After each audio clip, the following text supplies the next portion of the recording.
Hi, my name is Pam Benjamin. I'm with North Dallas Tutoring. We're back with The Cricket in Times Square by George Selden. And we are reading week 2. We find Mario back at the newsstand in Subway Station down at Times Square. So let's get back to see what our friend Mario is doing. Chapter 2, Mario. Mario heard the sound too. He stood up and listened intently. The noise of the shuttle rattled into silence. From the streets above came the quiet murmur of the late traffic. There was a noise of rustling nothingness in the station. Still, Mario listened, straining to catch the mysterious sound. And there it came again. It was like a quick stroke across the strings of a violin, or like a harp that had been plucked suddenly. If a leaf in a green forest far from New York had fallen at midnight through the darkness into a thicket, it might have sounded like that. Mario thought he knew what it was. The summer before, he had gone to visit a friend who lived on Long Island.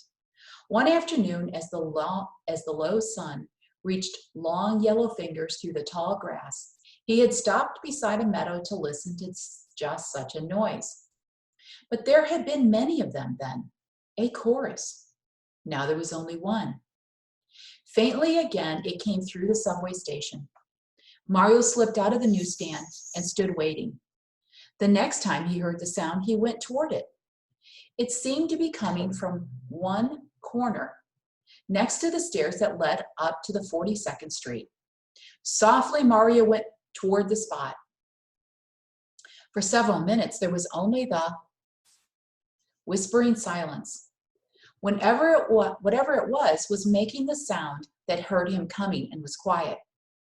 Silently, Mario waited. Then he heard it again, rising from a pile of waste papers and soot that had blown against the concrete wall. He went down and very gently began to lift off the papers. One by one, he inspected them and laid them to one side. Down near the bottom, the papers became dirtier and dirtier. Mario reached the floor. He began to feel with his hands through the dust and soot, and wedged in a crack under all the refuge, he found what he had been looking for. It was a little insect, about an inch long and covered with dirt. It had 6 legs, 2 antennae on its head, and what seemed to be a pair of wings folded on its back. Holding his discovery as carefully as his fingers could, Mario lifted the cricket up and rested him in the palm of his hand. "A cricket!" he exclaimed.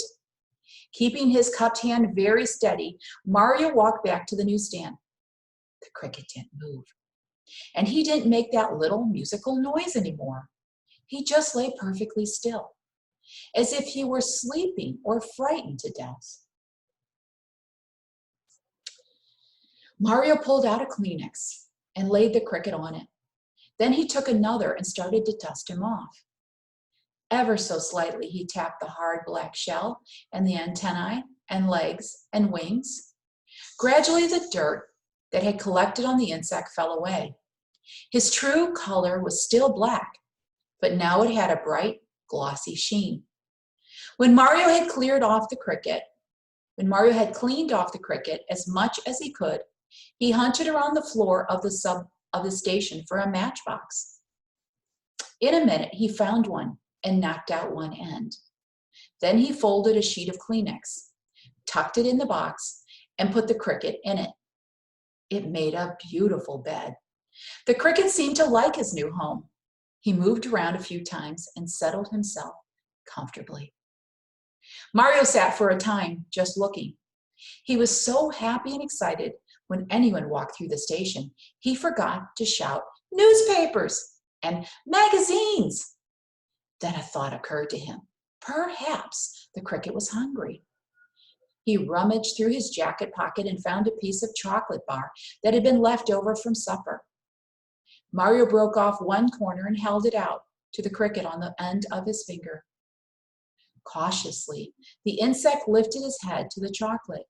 He seemed to smell it a moment, then took a bit. A shiver of pleasure went over Mario as the cricket ate from his hand. Mama and Papa Bellini came up the stairs from the lower level of the station. Mama was a short woman, a little stouter than she liked to admit, who wheezed and got red in the face when she had to climb steps. Papa was tall and somewhat bent over, but he had a kindness about him that shone about him. There seemed always to be something smiling inside of Papa.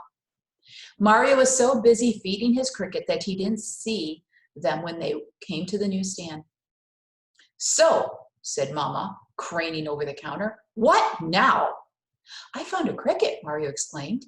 He picked the insect up very gently between his thumb and forefinger and held him out for his parents to see. Mario studied the little black cricket carefully. "It's a bug," she pronounced carefully. Finally, "Throw it away." Mario's happiness fell in ruins. "No, Mama," he said anxiously, "it's a special kind of bug. Crickets are good luck." "Good luck, huh?" Mama's voice had a way of sounding very dry when she didn't believe something. "Cricketers are good luck, so I suppose ants are better, and cockroaches are the best of all. Throw it away."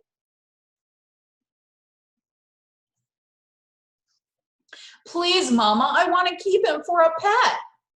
"No bugs are coming into my house," said Mama. "We've got enough already with the screens full of holes. He'll whistle to his friends. They'll come from all over. We'll have a house full of cricketers." "No, we won't," said Mario in a low voice. "I'll fix the screens." But he knew it was no use arguing with Mama. When she made up her mind, you might as well try to reason with the 8th Avenue subway. "How was selling tonight?" asked Papa. He was a peaceful man and always tried to head off arguments. Changing the subject was something he did very well. 15 papers and 4 magazines, said Mario, and Paul just bought a Sunday Times. No one took a Musical America or anything nice? Papa was very proud that his newsstand carried all of what he called quality magazines. No, said Mario. So, you spend less time playing with cricketers, you'll sell more newspapers, Mama said. Oh, now, Papa soothed her. Mario can't help if no one buys. You can tell the temperature with crickets, too, said Mario. You count the number of chirps in a minute, divide by 4, and add 40. They're very intelligent. Who needs a cricketer thermometer, said Mama. It's coming summer. It's New York. It's hot. And how do you know so much about cricketers? Are you one? Jimmy Lebowski told me last summer, said Mario. Then give it to the expert Jimmy Lebowski, said Mama. Bugs carry germs, and he doesn't come in the house. Mama looked down at his new friend. In the palm of his hand, just for once, he had been really happy. The cricket seemed to know that something was wrong. He jumped onto the shelf and crept into the matchbox. He could keep it in the newsstand, suggested Papa. Mario jumped at the idea, and then he wouldn't have to come home. I could feed him here and leave him here, and you'd never have to see him, he said to Mama. And when you took the stand, I'd bring him with me. Mama paused. Cricketer, she said scornfully. What do we want with a cricketer? And what do we want with a newsstand, asked Papa. We got it. Let's keep it. There was something resigned but nice about Papa. You said I could have a dog, said Mario, but I never got him, and I never got a cat, or a bird, or anything. I want this cricket for my pet. He's yours then, said Papa. And when Papa spoke in a certain quiet tone, that was all there was to it. Even Mama didn't dare disagree. She took a deep breath. Oh, well, she sighed, and Mario knew it'd be all right. Mama's saying, oh, well, was her way of giving in. But only on a trial basis he stays. And at the first sign of the cricketer friends, or if we come down with peculiar diseases, out he goes. Yes, Mama, anything you say, said Mario. Come on, Mario, Papa said. Help me close up. Mario held the matchbox up to his eye. He was sure the cricket looked much happier now that he could say, "Good night." Now that he could stay. "Good night," he said. "I'll be back in the morning." "Talking to it yet," said Mama. "I've got a cricketer for a son." Papa took one side of the cover to the newsstand, Mario the other, and together they fitted it on. Papa locked it, and as they were going downstairs to the trains, Mario looked back over his shoulder. He could almost feel the cricket snuggled away in his matchbox bed in the darkness. Now here's some questions. What is always inside of Papa? Joy? A smile? New inventions? Or frustration about the newsstand? 2. Does Mama like cricket thermometers? No, but she has one at home. Yes, she wants one for Christmas. No, she doesn't want either. Yes, she uses it to keep temperature. What was the cricket covered in? Candy from a wrapper? Dust from the pile of papers? Oil, because he was shiny? Or water from a puddle? Did you get them all right? Number 1, what's always inside of Papa? What's always inside of Papa is a smile. Papa always has a smile inside of him. Does Mama want a cricket thermometer? No, she does not want a cricket thermometer, and she doesn't like crickets. She doesn't like bugs. What was the cricket covered in? Candy? No, he was covered in dust. Mario wiped him off with a Kleenex. I hope you enjoyed chapter 2. I'll see you for chapter 3 soon. Bye.